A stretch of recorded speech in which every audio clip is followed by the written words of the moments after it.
মক্কার কাফেরদের সাথে। মক্কার কাফেরদের, সাধারণ কাফের নয়, এরা লিডার পর্যায়ে, যাদেরকে সকলে মেনে চলে, অনুসরণ করে চলে। আল্লাহ রসুল চাচ্ছেন যে এই সমস্ত লিডার এরা যদি ইসলাম গ্রহণ করে, তাহলে এক তো এরা মুসলমান হবে, দ্বিতীয়ত এদের অনুসারী যারা আছে তারাও ইসলাম গ্রহণ করবে, তৃতীয়ত মুসলমানদের উপর যে জুলুম অত্যাচার হচ্ছে এটা কিছুটা হলেও কমে যাবে। এই তিন দিকে লক্ষ্য করে আল্লাহ রসুল খুবই মনোযোগ সহকারে তাদেরকে ইসলামের সত্যতা বোঝানোর জন্য চেষ্টা করছিলেন। বুঝতে পারছেন? এই পরিস্থিতিতে আসছে অন্ধ সাহাবী আব্দুল্লাহ বিন উম্মে মাকতুম।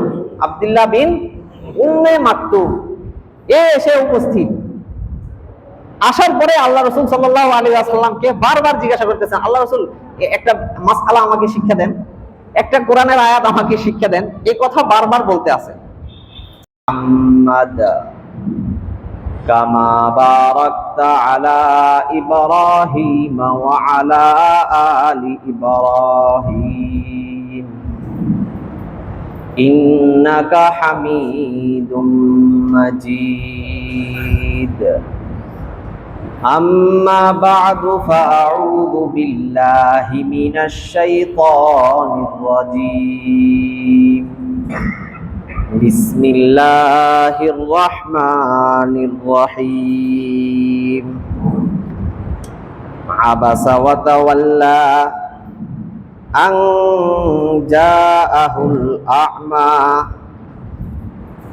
ওয়া মা ইউদরিকা লাআল্লাহু ইয়াযাক্কা আও ইয়াযাক্কারু ফাতানফাআহু যিকরা আম্মা মান ইস্তাগনা ফাআনতা লাহু তাসাদ্দা ওয়া মা আলাইকা আল্লা ইয়াযাক্কা।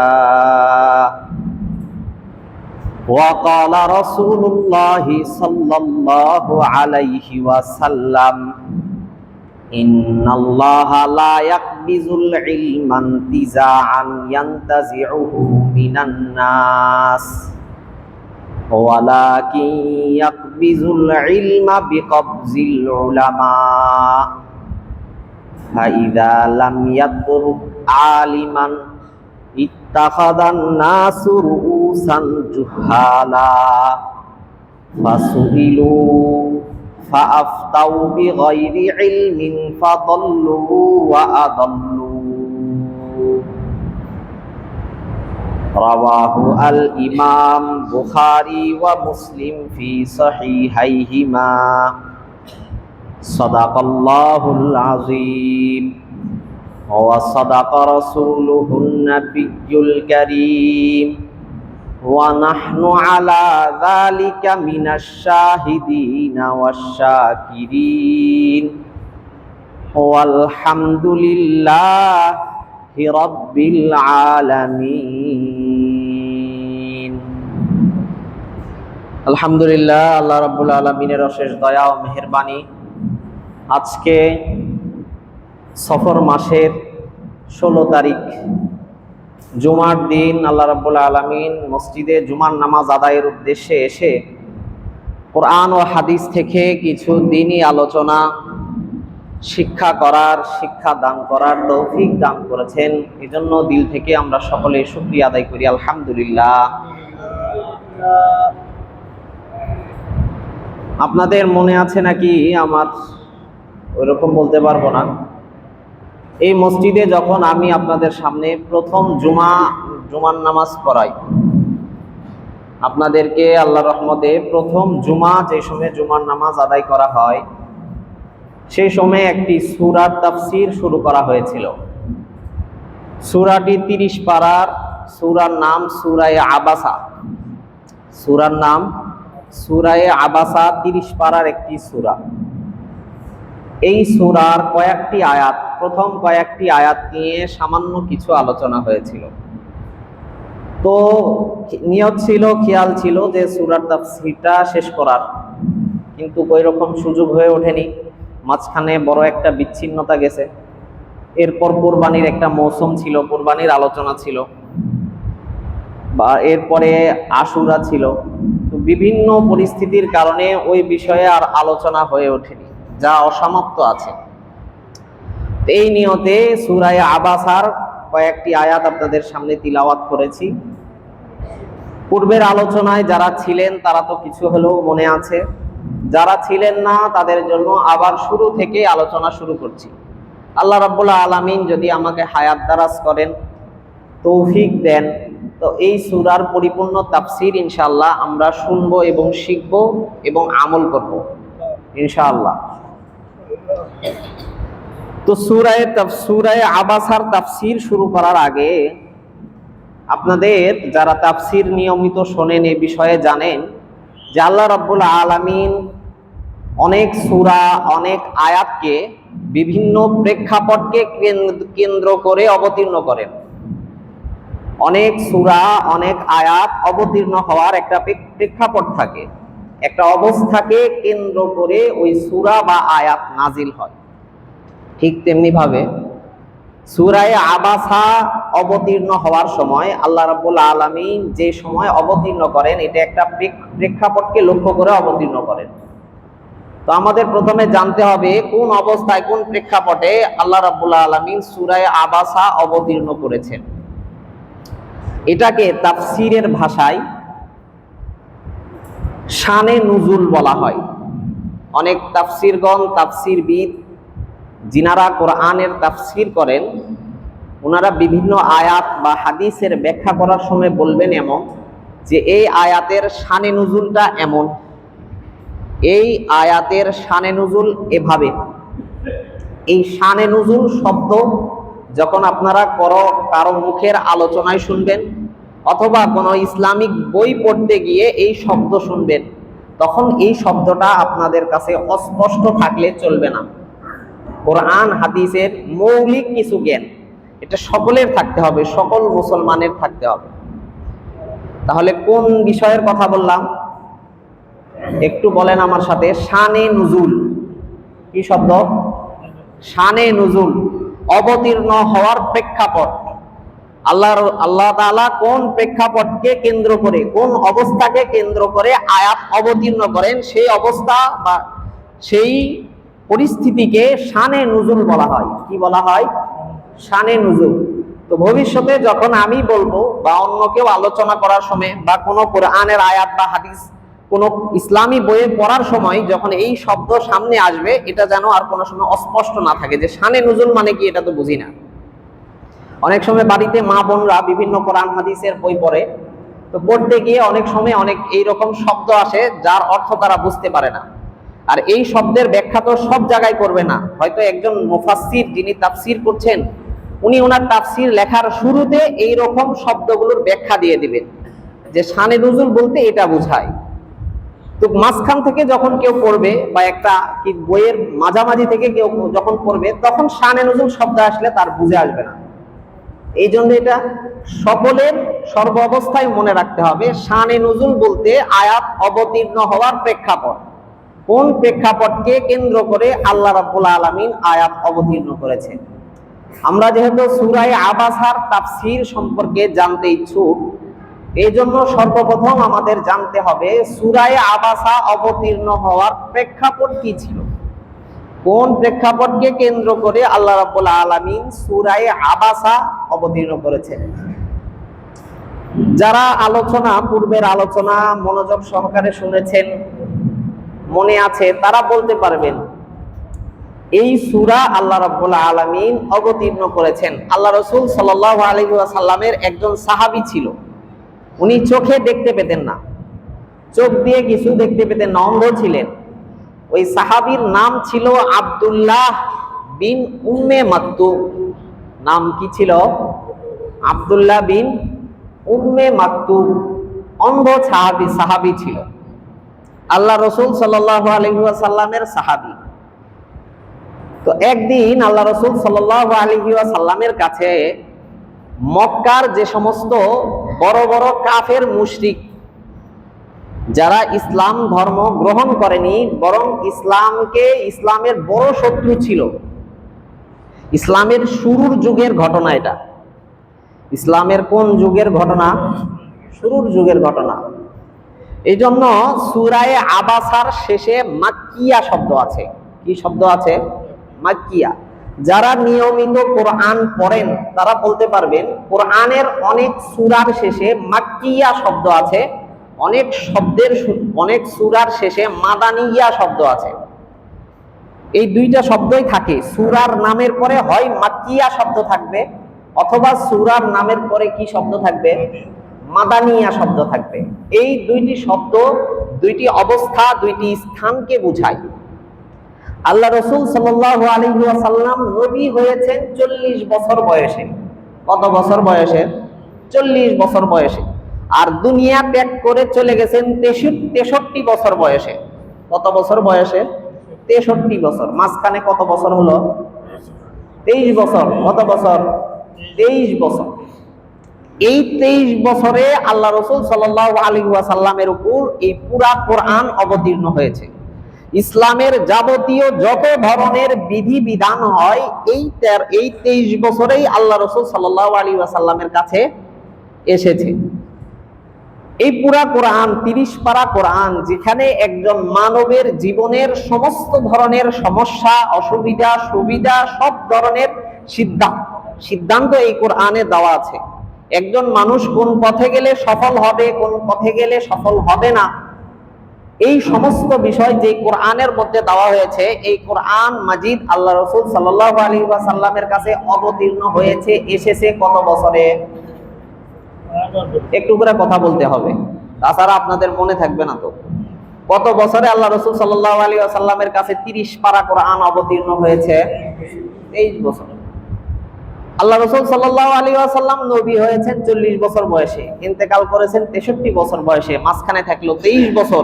এই 23 বছরে পুরা কোরআন এবং আল্লাহ রাসূল সাল্লাল্লাহু আলাইহি ওয়াসাল্লামের লক্ষাধিক হাদিস এই 23 বছরের পাওয়া। এখন এই 23 বছর আল্লাহ রাসূল সাল্লাল্লাহু আলাইহি ওয়াসাল্লাম কোন স্থানে অবস্থান করছিলেন? আল্লাহ রাসূল সাল্লাল্লাহু আলাইহি ওয়াসাল্লাম এই 23 বছরের প্রথম 13 বছর, প্রথম কয় বছর? 13 বছর আল্লাহ রাসূল সাল্লাল্লাহু আলাইহি ওয়াসাল্লাম মক্কায় অবস্থান করেছিলেন। কোথায়? মক্কায়। আর শেষের 10 বছর আল্লাহ রাসূল সাল্লাল্লাহু আলাইহি ওয়াসাল্লাম মদিনায় অবস্থান করেন। কোথায় অবস্থান করেন? মদিনায় অবস্থান করেন। কথাগুলো ভালো করে খেয়াল করলে অনেক কিছু শেখা যাবে ইনশাআল্লাহ। আল্লাহ রাসূল সাল্লাল্লাহু আলাইহি ওয়াসাল্লাম প্রথম 13 বছর মক্কায় অবস্থান করেন আর পরের 10 বছর মদিনায় অবস্থান করেন। কোরআন অবতীর্ণ হয়েছে কত বছর? কত বছরে? 23 বছর।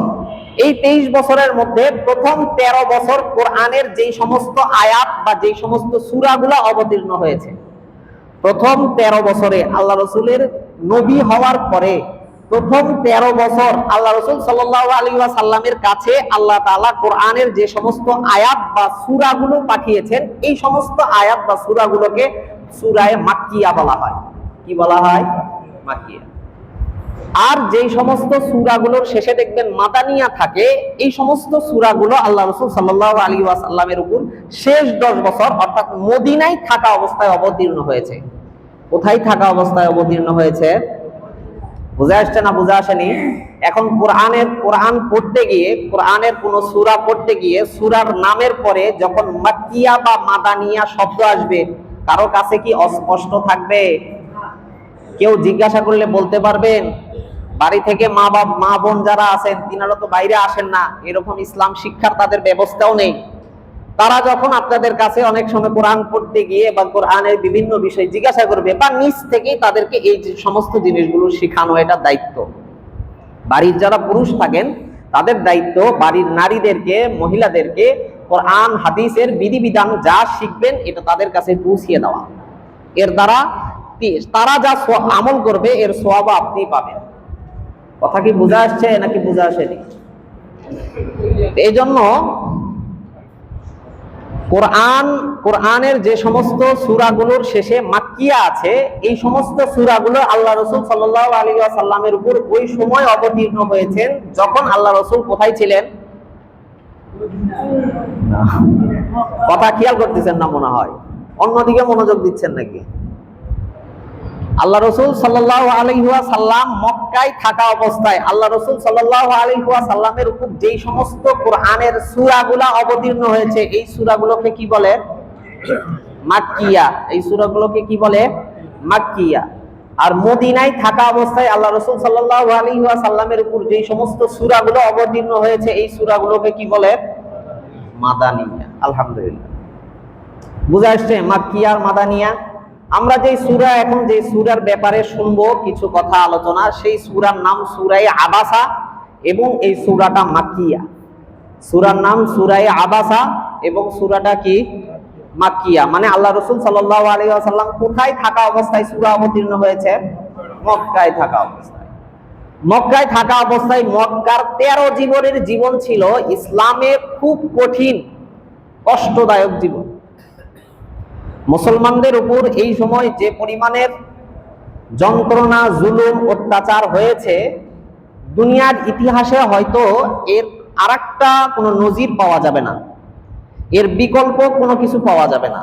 এতটা অত্যাচার, এতটা জুলুম ইসলামের উপর এবং মুসলমানদের উপর হয়েছে মক্কার জীবনে।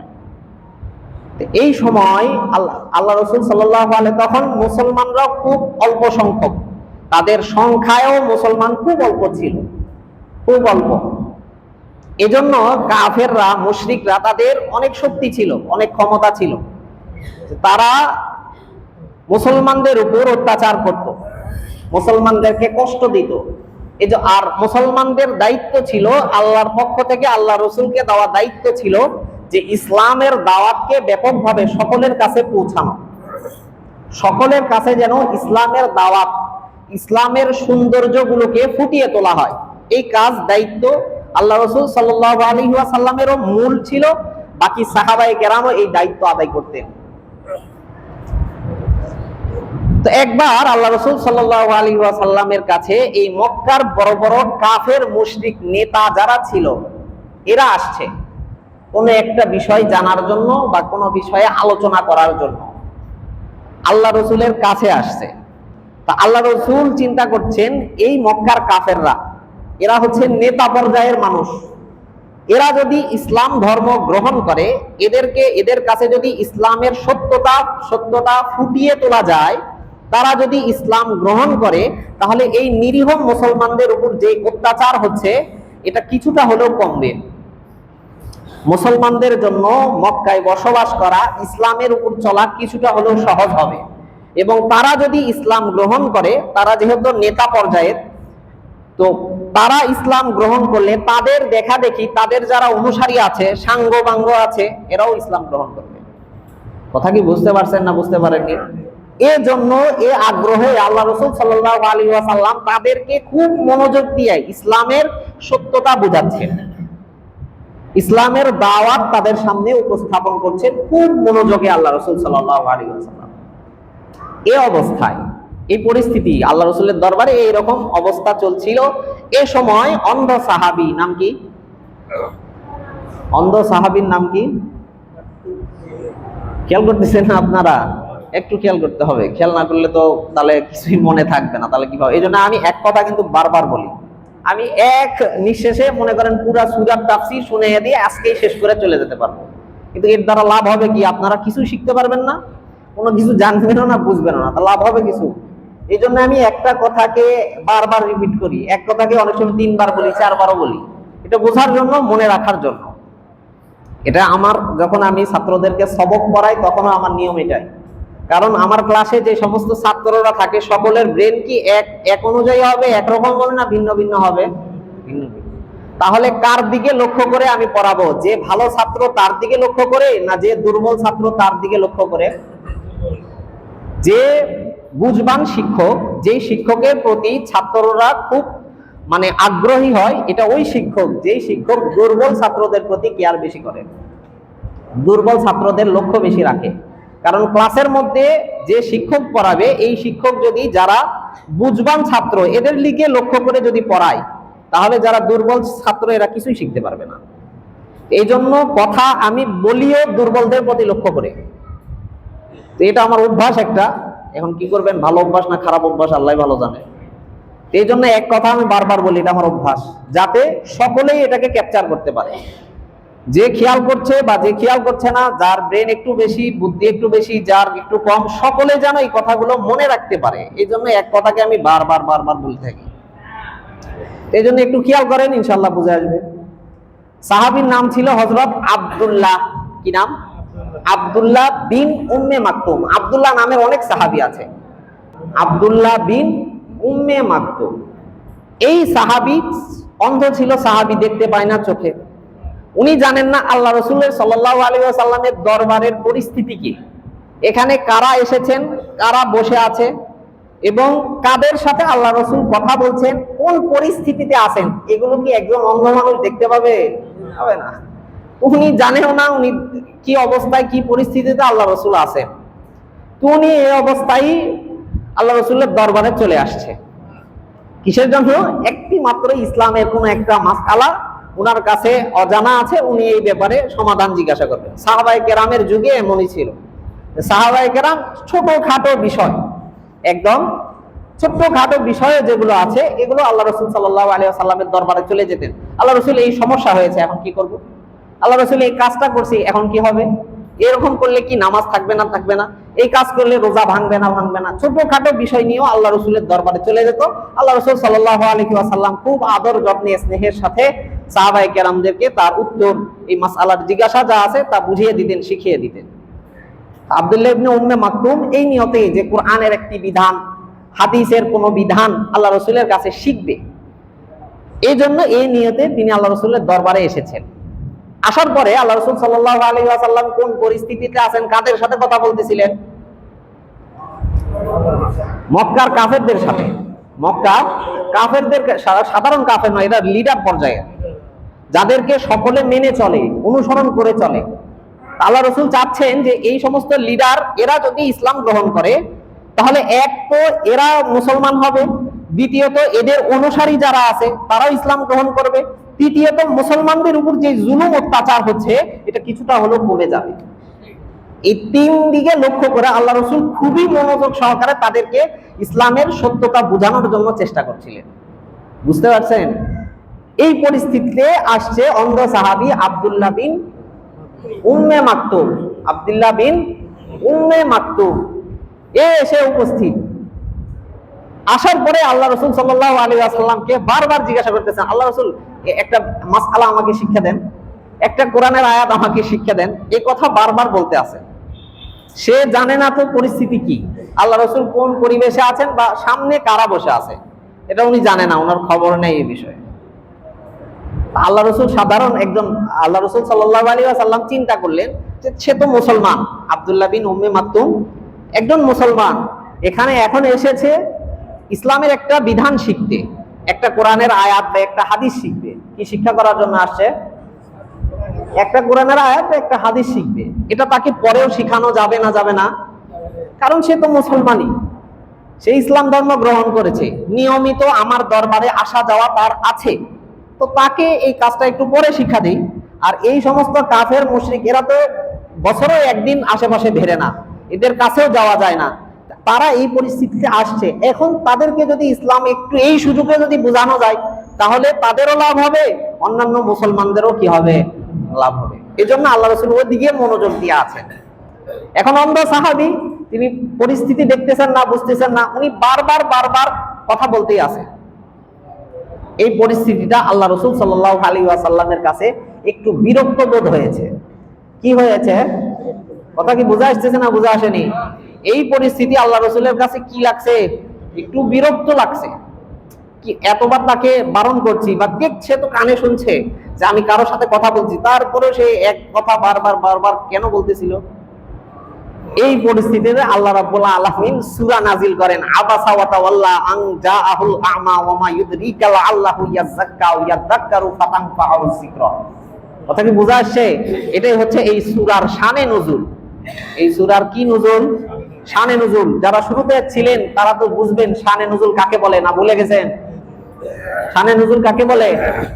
কোন আয়াত বা কোন সূরা অবতীর্ণ হওয়ার প্রেক্ষাপট, কোন আয়াত বা কোন সূরা অবতীর্ণ হওয়ার প্রেক্ষাপটকেই শানে নুজুল বলে। পিছনে একটু আওয়াজ হচ্ছে, একটু পিছনে যারা আছি, যারা বাচ্চা কাচ্চা আছে তাদেরকে একটু বারণ করবেন, কথা বললে আমার কথা বলতে কষ্ট হয়, একটু মনোযোগ সহকারে শোনেন। এই সূরা এই পরিস্থিতিতে আল্লাহ রাব্বুল আলামিন আল্লাহ রাসূল সাল্লাল্লাহু আলাইহি ওয়াসাল্লামের উপর নাজিল করলেন। সময় কম আছে, এই জন্য সূরার সারমর্ম কথা এখনই বলি আপনাদের কাছে। এই সূরাতে প্রথমে আল্লাহ রাসূল সাল্লাল্লাহু আলাইহি ওয়াসাল্লামকে আল্লাহ রাসূলের এই কাজটা আল্লাহর কাছে অপছন্দ লাগছে।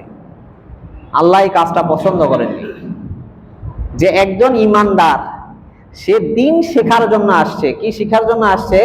দ্বীন শেখার জন্য আসছে।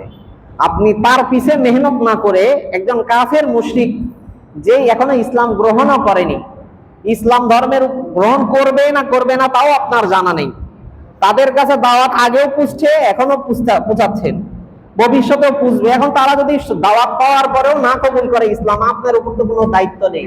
কিন্তু যে ইসলাম শিখছে, ইসলাম গ্রহণ করছে, এত জুলুম অত্যাচার সহ্য করছে, সে আসছে আবার অন্ধ, অনেক কষ্ট করে। এই সূরার মধ্যে সামনে দেখবেন বলবে একজন অন্ধ মানুষ রাস্তা দিয়ে হেঁটে আসা আর একজন সুস্থ মানুষ রাস্তা দিয়ে হেঁটে আসা কি এক বরাবর নাকি কষ্টকর? অনেক কষ্টকর।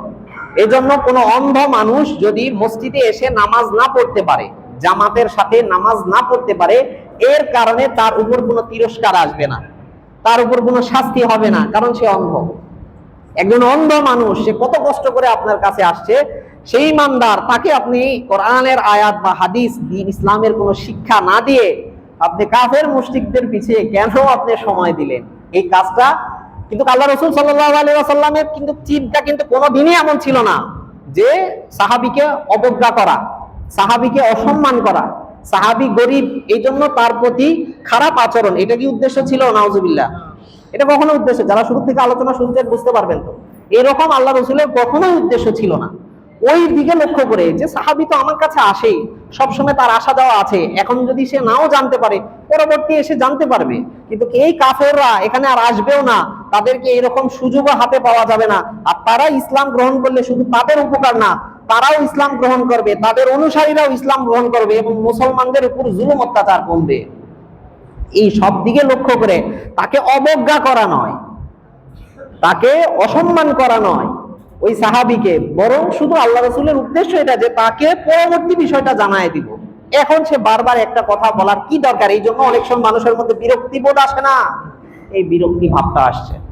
এই জন্যই আল্লাহ রাসূল আল্লাহর কাছে এই কাজটা পছন্দ হয়নি। আল্লাহ রাব্বুল আলামিন সূরা নাজিল করছেন আবাসা ওয়া তাওয়াল্লা, একটা পুরো সূরা এই ব্যাপারে নাজিল করেছেন। বুঝা আসছে সূরা আবাসা অবতীর্ণ হওয়ার শানে নুজুল। এখন আসেন সূরা শুরু করি। আউযু বিল্লাহি মিনাশ শাইতানির রাজীম, বিসমিল্লাহির রহমানির রহিম। আল্লাহ বলেন আবাসা ওয়া তাওয়াল্লা। আল্লাহ কি বলেন? আবাসা ওয়া তাওয়াল্লা। আবাসা শব্দের অর্থ ভ্রু কুঞ্চিত করা। মানুষ বিরক্ত হলে মাথার চামড়া একটু জড়ায় ফেলে না? এই আবাসা শব্দের অর্থ ভ্রু কুঞ্চিত করা। আল্লাহ রাসূল এখানে তিনি আল্লাহ তাআলা সম্বোধন করছেন, তিনি একটু বিরক্ত বোধ করলেন, ওয়া তাওয়াল্লা এবং মুখ ফিরে নিলেন। তিনি বিরক্ত বোধ করলেন এবং কি করলেন? মুখ ফিরে নিলেন। বলেন এই তিনি মানে কে? তিনি মানে কে? কথা বুঝা আসতেছে না? আল্লাহ রাসূল কারেন্ট নেই নাকি? না ভোল্টেজ কম।